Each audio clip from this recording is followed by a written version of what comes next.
बिस्मिल्लाहिर्रहमानिर्रहीम। अस्सलाम वालेकुम नादरीन, आप यूट्यूब चैनल देख रहे हैं, मैं इमरान खान। नादरीन, सुहेल अफरीदी अपनी कंपेन चला रहे हैं। कल उन्होंने दौरा किया बनू का। ये दहशतगर्दी से मुतासरा इलाका है, यहाँ पे ऑपरेशन भी चल रहे हैं और यहाँ पे दहशतगर्दी के कई वाक़यात भी हो चुके हैं, बल्कि कई एरियाज़ के अंदर लोगों का निकलना भी बाज़ औक़ात महाल हो जाता है। इसको हम पहले भी रिपोर्ट कर चुके हैं। लेकिन यहाँ का सुहेल अफरीदी ने दौरा किया, बड़ी कामयाबी से वहाँ गए। बड़ा चार्ज किस्म का क्राउड था, लोगों में बहुत गुस्सा है, बड़ा जोश है और लोग बार बार डी चौक जाने की बात करते हैं, क्योंकि वहाँ पे साबिक वज़ीर आला अली अमीन गंडापुर लाशें छोड़कर आए थे। तो खैबर पख्तूनख्वा के लोगों को आप अच्छी तरह जानते हैं, आपको आइडिया है कि ये गजूर पश्तून है। तो वहाँ पे क्योंकि लाशें छोड़कर आए थे, वो वहीं वापस जाना चाहते हैं। जहाँ पे भी सुहेल अफरीदी जाते हैं या अलीमा खानम जाती हैं, तो लोग उन्हें बार बार एक ही बात कहते हैं कि हम डी चौक जाना है, हमें डी चौक जाना है, डी चौक चलो। अब ये करते क्या है, किस तरीके से करते हैं, ये हिकमत अमली तो उन्होंने कहा कि हम एक हफ्ता पहले बताएंगे, लेकिन बड़ी तादाद में लोग निकले हैं। सुहेल अफरीदी के लिए जो एक बड़ा मसला है ना, वो ये नहीं है कि लोग कितने चार्ज हैं, ये भी मसला नहीं है कि लोग निकलना चाहते हैं या नहीं। बड़ा मसला ये है कि वो इतने ज़्यादा लोगों को कैसे अकोमोडेट करेंगे और किस तरीके से इतनी बड़ी तादाद में लोगों को लेकर इस्लामाबाद की तरफ जाएंगे, और वो लोगों को कैसे कायल करेंगे कि सबको निकलना है। उसके लिए एक उम्मीद देनी पड़ेगी उन्हें लोगों को, क्योंकि मायूसी बहुत ज़्यादा फैलाई गई है मीडिया के ज़रिए से, मिलिट्री एस्टेब्लिशमेंट के अपने प्रोपेगेंडास के ज़रिए से और दीगर ज़राए से। उन्होंने काफ़ी मायूसी फैलाई है। जितना जुल्म और जबर किया, उसके बाद फिर लोगों की हालत भी बड़ी पतली कर दी है महंगाई को बढ़ा के। तो लोग तो निकलना चाहते हैं, उन्हें यह भरोसा दिलाना कि आप निकलेंगे तो इससे फ़र्क पड़ेगा, उन्हें यह भरोसा दिलाना कि आप निकलेंगे तो निज़ाम जो है वो हथियार फेंकेगा, और लोगों को यह भरोसा दिलाकर साथ अपने लेकर जाना, ये एक बड़ा टारगेट है सुहेल अफरीदी के लिए। देखिए, उनकी अपनी पार्टी के अंदर भी बहुत सारी मुश्किलात हैं उनके लिए। बहुत सारे लोग जो माजी में कामयाब नहीं हुए, वो नहीं चाहेंगे कि सुहेल अफरीदी कामयाब हो जाए, क्योंकि सियासत बड़ी जालिम चीज़ है। लोग बड़े मकसद से तवज्जो हटा देते हैं और छोटे छोटे फ़ायदों के लिए लड़ना शुरू हो जाते हैं। एक मिसाल है उर्दू में, जैसे कहते हैं कि अपनी बोटी के लिए किसी और का ऊँट ज़िबा कर देना, यानी अपनी एक बोटी के लिए पूरा ऊँट ही मार देते हैं। और यही कुछ सियासत में होता है, क्योंकि सियासत के सीने में दिल नहीं है। अब ना सिर्फ सुहेल अफरीदी के लिए जो बड़ा चैलेंज है वो ये है कि सबको इकट्ठा रखें, पार्टी के सारे लोगों को एक साथ शामिल करें, लेकिन कमांड अपने हाथ में रखें बैक वक्त, क्योंकि कमांड उनके हाथ से गई तो मामला सुहेल अफरीदी के हाथ से निकल जाएगा। क्योंकि जो कुछ भी दांव पे लगा हुआ है वो अब सुहेल अफरीदी का लगा हुआ है, किसी और का कुछ भी दांव पे नहीं लगा हुआ, क्योंकि अनाउंसमेंट सुहेल अफरीदी ने की है। सारे लोग सुहेल अफरीदी की तरफ देख रहे हैं। इमरान खान ने सुहेल अफरीदी को कहा था कि स्ट्रीट मूवमेंट की तैयारी करो, लिहाजा सारा कुछ सुहेल अफरीदी का दांव पे लगा हुआ है। उनकी अपनी सियासत, उनकी इज्जत, उनकी ज़िंदगी, हर चीज़ दांव पे लगी है, और उन्हें सारों को साथ लेकर भी चलना होगा और साजिशों से भी बचना होगा। पब्लिक को यकीन भी दिलाना होगा कि जब वो निकलेंगे तो इससे फ़र्क पड़ेगा, और ऐसा बंदोबस्त भी करना होगा कि बड़े पैमाने पर लोग निकलकर उनके साथ चल पड़े। यहां जो जनूबी अजला है, यहां पे एक और प्रॉब्लम भी है, और वो ये है कि लोग शिकवा करते हैं कि इन इलाकों में बहुत सारी चेक पोस्टें और हमें बार बार रोका जाता है, हमें तंग किया जाता है। यही प्रॉब्लम जो है वो बलूचिस्तान में भी आता है, यही मसला जो है वो खैबर पख्तूनख्वा में भी आता है। और लोग बार बार कहते हैं कि जो कंटोनमेंट्स बनाए गए हैं खैबर पख्तूनख्वा के मुख्तलिफ इलाकों में, वहाँ पे तलाशी की वजह से और रुकावटों की वजह से, नाकों की वजह से उनकी बड़ी तजलील होती है, उन्हें बड़ी परेशानी होती है, उनकी तलाशियाँ ली जाती हैं। फिर ये लोग बापर्दा लोग हैं, इनकी ख़वातीन बाज़ों का साथ होती हैं, तो वो भी एक बड़ा प्रॉब्लम हो जाता है। मुझे माजी में मेरे एक दोस्त थे मिलिट्री में, ब्रिगेडियर साहब, उन्होंने कहा था जी यहाँ पे सबसे बड़ा इशू ये है कि ख़वातीन जब इनके साथ होती हैं ना, तो ये बहुत ज़्यादा गुस्से में आ जाते हैं और ये नहीं चाहते कि इनकी गाड़ी को चेक किया जाए या कोई तलाशी ली जाए। ये उसे अपनी तौहीन समझते हैं। पश्तून और बलोच, इन लोगों में ये प्रॉब्लम है। प्रॉब्लम क्या है, उनका अपना एक कल्चर है, तो जब आप कल्चर के साथ टकराते हैं तो फिर उसका रद्द अमल तो आता है। अब यह है कि सुहेल अफरीदी ने कहा कि जनाब जो कंटोनमेंट्स क्यों नो गो एरिया बने हुए हैं, यानी ये सड़कें, उन्होंने कहा कि हमने अवाम के लिए बनाई है, ये हमने नाकों के लिए या इदारों की हिफाजत के लिए सड़कें नहीं बनाई। यानी इदारे अगर अपनी हिफाजत करना चाहते हैं तो वो ज़रूरी तो नहीं है कि सड़कें बंद करके अपनी हिफाजत करें। पूरी दुनिया में इदारे अपनी हिफाजत करते हैं, सड़कें बंद किए बगैर भी करते हैं, लेकिन जिस तरीके से यहाँ पे नो गो एरिया बना दिया जाता है कंटोनमेंट को, वो एक प्रॉब्लम है। तो सुहेल अफरीदी ने उस पर वार्निंग दी कि उन्हें ख़त्म किया जाए, बल्कि उन्होंने कहा कि मेरे पेशावर जाने से पहले ख़त्म किया जाए। उन्होंने कोर कमांडर से भी कहा कि ये ज्यादती है ये ज्यादती ना की जाए। सड़कें हमने आवाम के लिए बनाई हैं, ये हमने नाकों के लिए नहीं बनाई, या इदारों की हिफाजत के लिए सड़कें हमने तामीर नहीं की। आवाम के पैसा है, आवाम पे लग गया, सड़कें बन गई तो लोगों को वो सहूलत लेने दें। देखिए ना, भारत ने अपने कंटोनमेंट्स खत्म कर दिए। भारत ने आज़ादी मिली और लगभग 7 दहाइयों तक उनके वहां पे कंटोनमेंट्स रहे। कंटोनमेंट मैं आपको बताऊं, ये वो इलाका होता है जो फौज के ज़ेरे कंट्रोल होता है, या उसको छावनी का इलाका कहते हैं, जहां पे फौजी निज़ाम चल रहा होता है, इसे कंटोनमेंट कहते हैं। यहाँ की सिक्योरिटी और दीगर बहुत सारी चीज़ें फौज के कंट्रोल में रहती हैं, तो बेशुमार चीज़ें रहती हैं, उससे बहुत सारा पैसा भी बाज़ों का जनरेट होता है। तो इंडिया ने तो अपने कंटोनमेंट्स खत्म कर दिए, और पाकिस्तान में हर थोड़े अरसे के बाद एक नया कंटोनमेंट एरिया बन जाता है, नए लोगों को वहां पे खपा दिया जाता है, वहां से ज्यादा इनकम जनरेट होना शुरू हो जाती है। तो ये ऐसा लगता है कि कंटोनमेंट्स के अंदर कोई और मखलूक रहती है और बाहर कोई और मखलूक रहती है। यानी कंटोनमेंट्स के बाहर रहने वाले पाकिस्तानी भी उतने ही महफूज होने चाहिए जितना कि कंटोनमेंट्स के अंदर रहने वाले पाकिस्तानी महफूज हैं। कंटोनमेंट्स के अंदर जो लोग रहते हैं उनके खून का रंग भी सुर्ख है, उनके पास भी ग्रीन कलर का शनाख्ती कार्ड है, वो भी एक आम पाकिस्तानी है, और जो कंटोनमेंट के बाहर रहते हैं वो भी आम पाकिस्तानी है। तो इनके लिए इतना फर्क क्यों है कि उनके लिए दीवारें खड़ी की जाती हैं, बड़े बड़े बैरियर्स लगाए जाते हैं, बड़े नाके लगाए जाते हैं और चेक पोस्टें बनाई जाती हैं, और आम आदमी को वहां दाखिल भी नहीं होने दिया जाता। कोयटा की मिसाल आपके सामने है। आपको अगर वहां दाखिल होना तो आपको बहुत पहले आगाह करना पड़ता है। वहां के जो जर्नलिस्ट हैं वो ऐसी ऐसी बातें बताते हैं कि बंदा कान पकड़ के रह जाता है कि ये क्या हो रहा है। बहरहाल ये कंटोनमेंट्स वाली पाकिस्तान के अंदर ही गेम चल रही है। इंडिया ने तो इसको खत्म कर दिया। हमें भी एक जमहूरी मुल्क होने के नाते इन चीज़ों को ख़त्म करना चाहिए। मुझे बड़ी शर्मिंदगी होती है जब मैं इंडिया की मिसाल देता हूँ बहुत सारी चीज़ों के अंदर, लेकिन इंडिया हमसे बहुत बेहतर परफॉर्म कर गया बहुत सारी जगहों पे, बहुत सारी चीज़ों में। हमें भी ये परफॉर्मेंस दिखानी चाहिए थी। नाज़रीन, आज के दिन कौमी असम्बली और सेनेट के इजलास शुरू हो रहे हैं, और उनमें नए सूबों के क़याम पर भी गुफ्तगू होगी।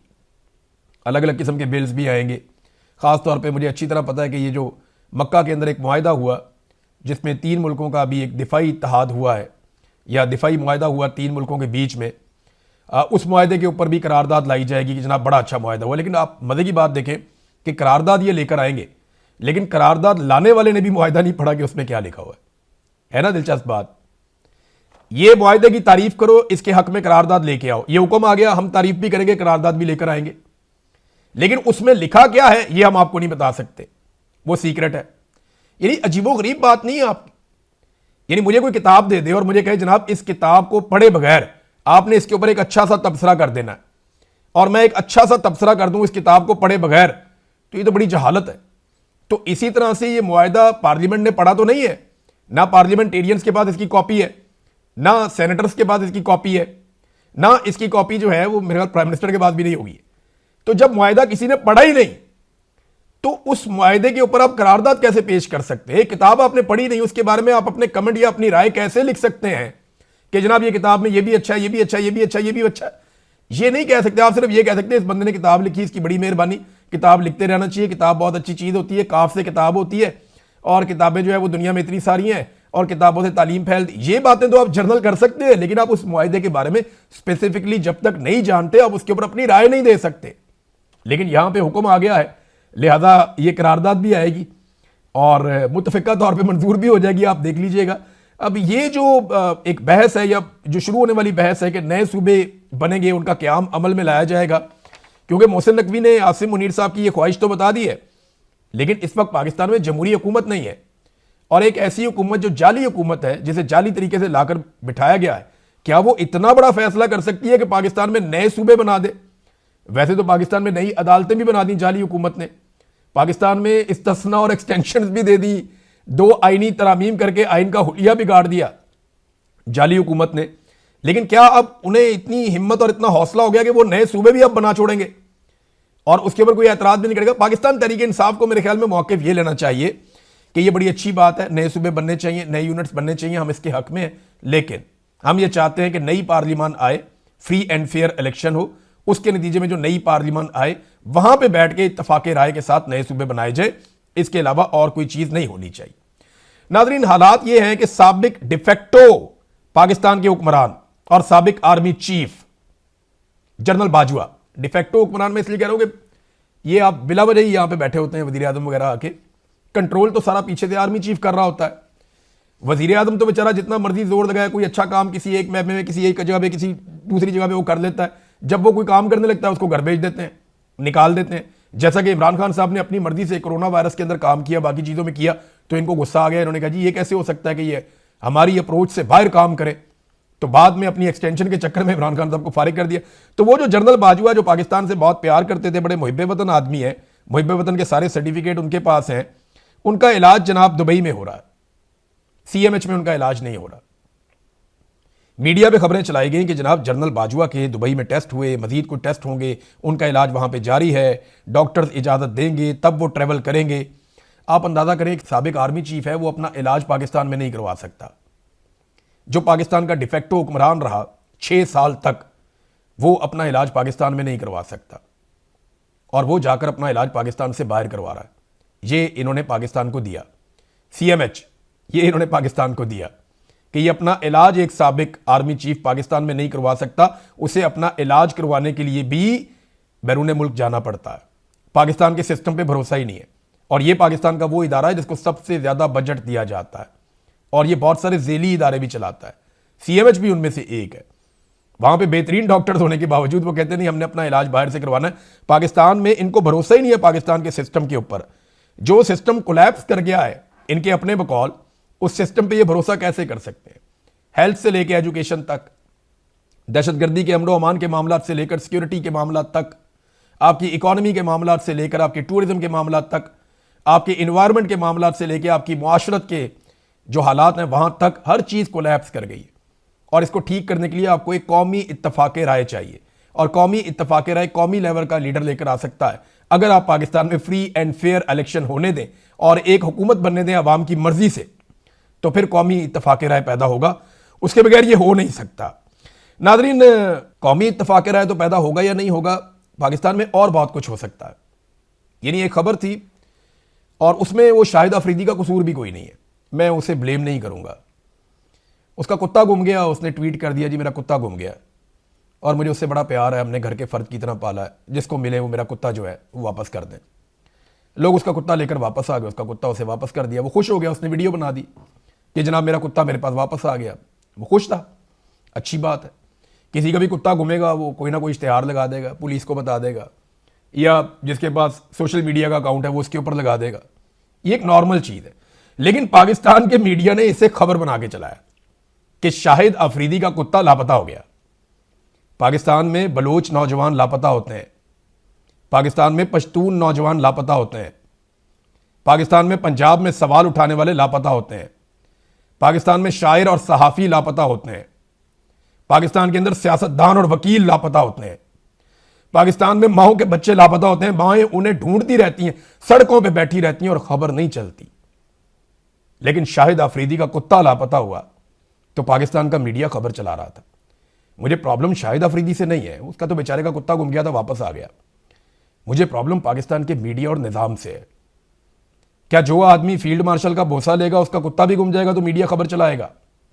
और जो आदमी फील्ड मार्शल की सियासत में मुदाखलत पर गुफ्तगू करेगा या तनकीद करेगा, वो साबिक वज़ीर आज़म भी होगा तो उसे इलाज की सहूलत भी नहीं मिलेगी, और उसकी तस्वीर भी टीवी पे नहीं आएगी, उसकी आवाज़ भी टीवी पे नहीं सुनाई जाएगी।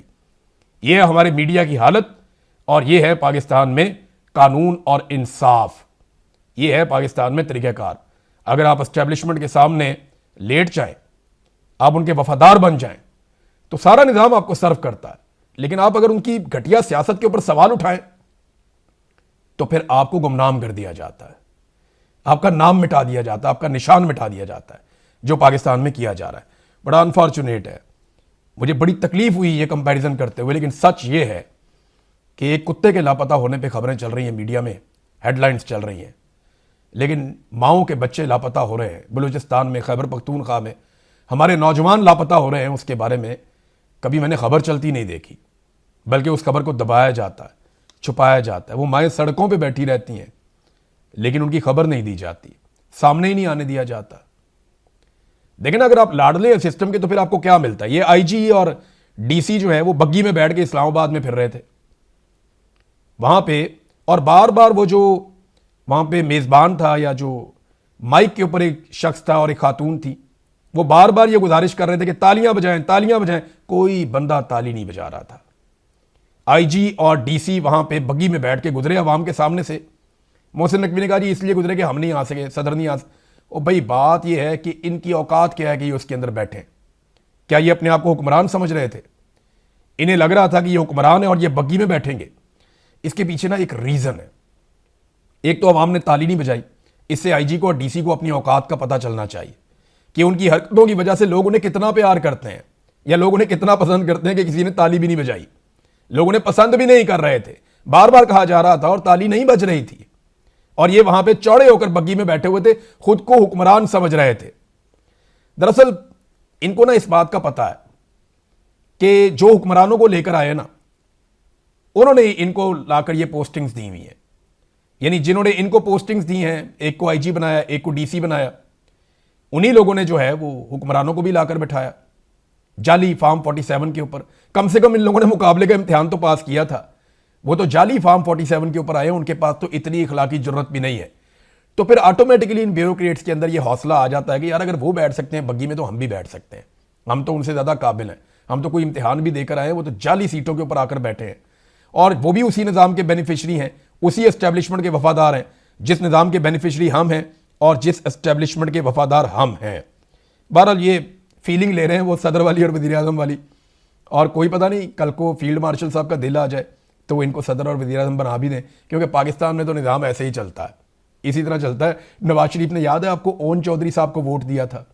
मैं तो उस दिन हैरान हो गया था कि मियाँ साहब को क्या हो गया, लेकिन मियाँ साहब का सारा इनकलाब उस दिन मुझे समझ आ गया था जिस दिन मियाँ साहब ने वोट को इज्जत देते हुए ओन चौधरी को जाकर वोट डाल दिया।